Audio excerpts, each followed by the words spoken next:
बिस्मिल्लाहिर्रहमानिर्रहीम। अस्सलामुअलैकुम my dear students, my name is Zaigham Abbas और आप हमारा देख रहे हैं YouTube channel Zaigham Abbas official. My dear students, हम एक्सरसाइज नंबर 1.1 के ऊपर वर्किंग कर रहे हैं। एक्सरसाइज 1.1 में हमने डिफरेंट प्रॉपर्टीज़ को भी देखा है, हमने एग्जांपल्स को भी देखा है और हमने लास्ट लेक्चर में क्वेश्चन नंबर 1 और क्वेश्चन नंबर 2 को भी सॉल्व किया था।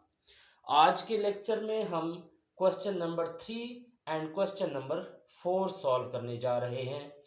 सो my dear students, question number 3 हमारे पास ये है कि express the following as a rational number p over q where p and q are integers and q not equal to 0।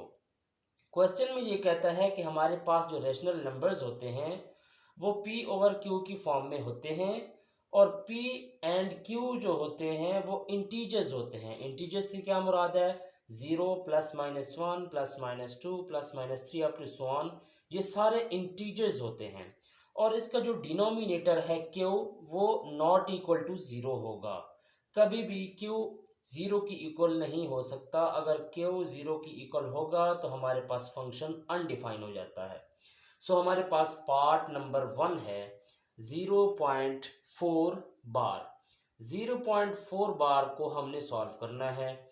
तो हम क्या करते हैं, हम सॉल्यूशन इसका स्टार्ट करते हैं। लेट करते हैं x इज इक्वल टू 0.4 बार। हमने 0.4 बार को x की इक्वल लेट कर लिया। 4 बार का मतलब ये होता है कि 4 जो है वो कंटिन्यूसली चलता जाता है, यानी up to so on 0.4444 up to so on चलता जा रहा है। ये हमारे पास इक्वेशन नंबर 1 बन गई। अब हम क्या करते हैं, हम दोनों तरफ से 10 से मल्टीप्लाई कर देते हैं। आपने याद रखना है कि अगर पॉइंट के बाद एक डिजिट है बार वाला तो हम 10 से मल्टीप्लाई करेंगे। अगर पॉइंट के बाद दो डिजिट्स होंगे तो हम 100 से मल्टीप्लाई करेंगे। सो हमारे पास यहाँ पर इस क्वेश्चन में पॉइंट के बाद ओनली 1 डिजिट है बार का, तो हम इसको 10 से ही मल्टीप्लाई करेंगे। सो मल्टीप्लाइंग बोथ साइड्स बाय 10, दोनों तरफ से हमने 10 से मल्टीप्लाई किया तो लेफ्ट हैंड साइड पे क्या आ गया, 10x is equal to right hand side में 10 को हम मल्टीप्लाई कर देंगे 0.4444 अप टू सो ऑन के साथ। नेक्स्ट स्टेप में हम क्या करेंगे, 10x इज इक्वल टू 10 को 0.44 से मल्टीप्लाई करेंगे तो ये आ जाएगा 4.444 अप टू सो ऑन। ये हमारे पास इक्वेशन नंबर 2 बन गई।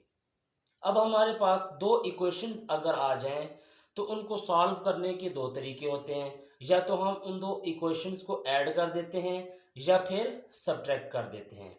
तो हमें x की वैल्यू चाहिए तो हम क्या करते हैं, हम इक्वेशन 1 को सब्ट्रैक्ट कर देते हैं इक्वेशन नंबर 2 से। सो हम लिख लेते हैं सब्ट्रैक्टिंग इक्वेशन 1 फ्रॉम 2। इक्वेशन 1 को 2 में से हमने सब्ट्रैक्ट कर देना है। सो हमारे पास क्या आ जाएगा, 10x minus x is equal to right hand side में 4.44 minus 0.4444 up to so on. So हम लेफ्ट हैंड साइड पे देखें तो 10x में से x को माइनस किया तो 9x आ गया इज इक्वल टू 4.44 में से हमने 0.44 निकाला, माइनस किया तो हमारे पास क्या आंसर बच गया, 4 बच गया। सो हमारे पास 9x is equal to 4 equation बन गई। नाउ हम इम्प्लाइज दैट क्या लिख लेंगे कि 9 हमारे पास मल्टीप्लाई हो रहा है तो ये राइट हैंड साइड पे जाके डिवाइड हो जाएगा, तो x की वैल्यू हमारे पास क्या बन जाएगी, 4/9 बन जाएगी। अब ये हमारे पास p ओवर q की फॉर्म में आ गया तो इट मीन्स दैट ये हमारे पास क्या है, which is a rational number है, ये एक रैशनल नंबर है। और यही क्वेश्चन में कहा गया था कि p ओवर q की फॉर्म में आना चाहिए और q नॉट इक्वल टू 0 होना चाहिए, तो इसलिए यहाँ पर q नॉट इक्वल टू 0 यानी कि 9 है। तो ये हमारे पास क्या बन गया, रैशनल नंबर बन गया। अब हम चलते हैं इसी क्वेश्चन का पार्ट नंबर 2 सॉल्व करते हैं। पार्ट नंबर 2 हमारे पास है 0.37 बार। 0.37 बार को हम स्टार्ट करते हैं। सोल्यूशन इसका क्या होगा जी, हम पहले क्वेश्चन को x की इक्वल लेट करेंगे, फिर हम बार को ख़त्म करेंगे तो वो हमारे पास डिजिट्स जो होंगे वो कंटिन्यूसली चलते जाएंगे। जैसे कि 37 के ऊपर बार है तो हम क्या लिखेंगे 0.373737 अप टू सो ऑन, ये इक्वेशन 1 बन जाएगी। अब मैंने आपको बताया था कि पॉइंट के बाद अगर 2 डिजिट्स आएंगे तो हम उसको 100 से मल्टीप्लाई कर देंगे। सो हमने यही काम किया, मल्टीप्लाइंग बोथ साइड्स बाय 100। हमने लेफ्ट हैंड साइड को भी 100 से मल्टीप्लाई किया, राइट हैंड साइड को भी 100 से मल्टीप्लाई किया। सो हमारे पास इक्वेशन क्या बन गई, 100x इज इक्वल टू 100 को मल्टीप्लाई किया तो 37.3737 अप टू सो ऑन, ये इक्वेशन नंबर 2 बन गई। अब हमने फर्स्ट क्वेश्चन में देखा था कि हमने इक्वेशन 1 को इक्वेशन 2 में से सब्ट्रैक्ट किया, तो हम यहाँ पर भी यही काम करेंगे, सब्ट्रैक्टिंग इक्वेशन 1 फ्रॉम 2। 100x में से x को हम माइनस करेंगे, लेफ्ट हैंड साइड आ गई, is equal to right hand side पे हम क्या करेंगे 37.373737 में से माइनस करेंगे 0.3737 अप टू सो ऑन को, तो हमारे पास लेफ्ट हैंड साइड में 100 माइनस 1 99x आ जाएगा, is equal to right hand side में 37 में से 0.37 माइनस होगा तो 37 आ जाएगा। तो इसी तरह से हमारे पास लेफ्ट हैंड साइड में 99 मल्टीप्लाई हो रहा है तो राइट हैंड साइड पे जाके डिवाइड हो जाएगा, तो हमारे पास क्या एक आंसर आएगा, x is equal to 37 divided by 99। So ये हमारे पास p ओवर q फंक्शन है और q हमारे पास नॉट इक्वल टू 0 है। सो हम कह सकते हैं कि which is a rational number, ये क्या है, एक रैशनल नंबर है। हमारे पास इसका थर्ड पार्ट और लास्ट पार्ट है 0.21 बार।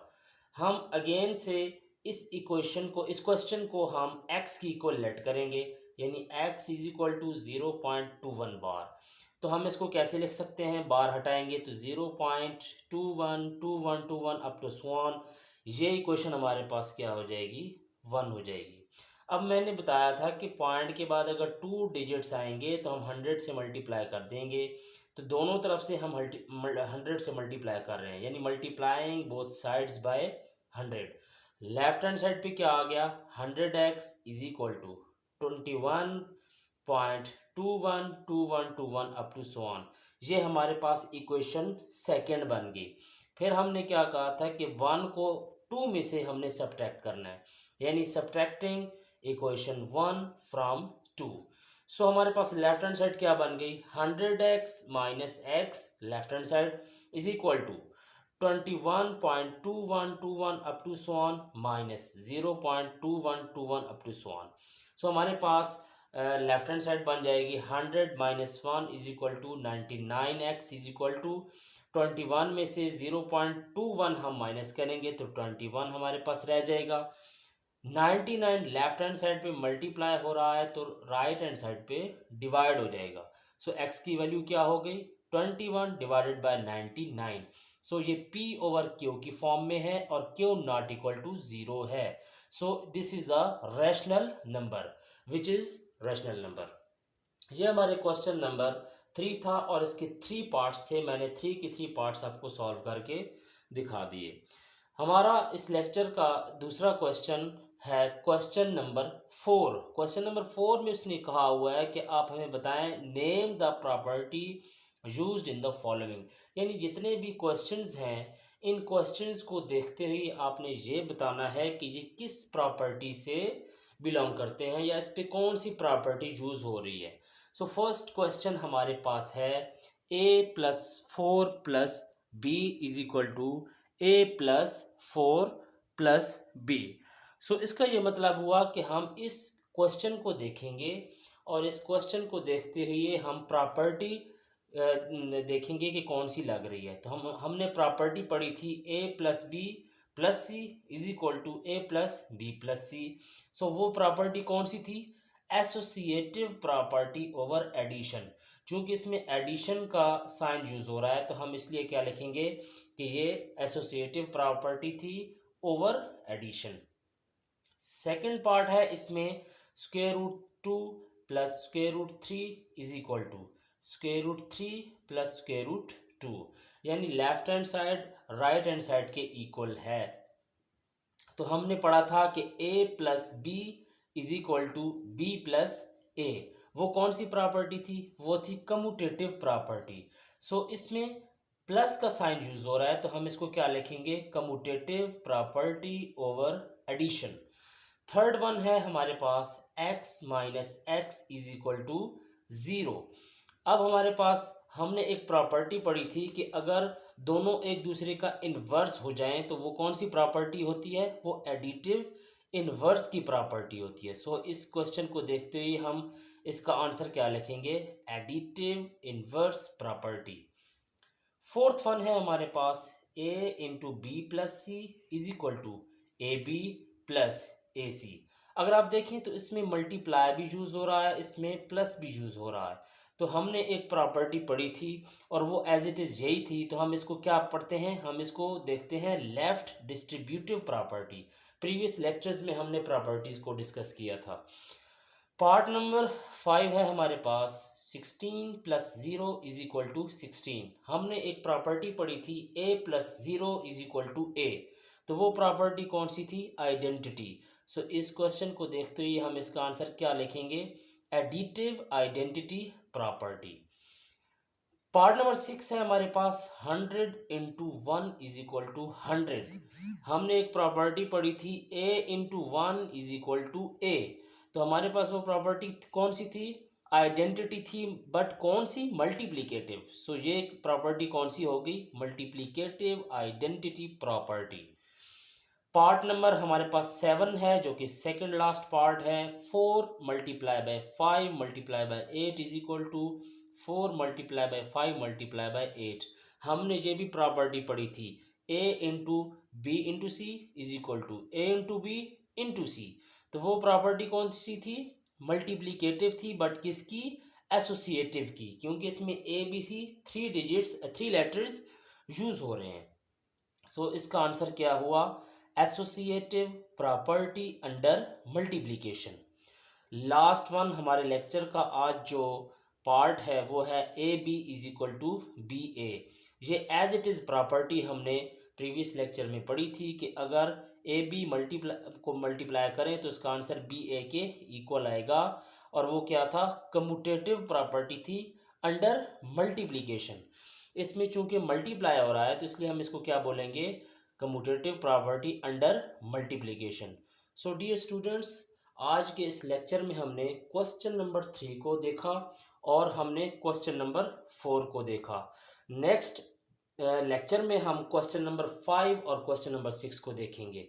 सो डियर स्टूडेंट्स, हमारे चैनल को लाइक, सब्सक्राइब और शेयर ज़रूर कीजिए। तब तक के लिए अल्लाह हाफिज़।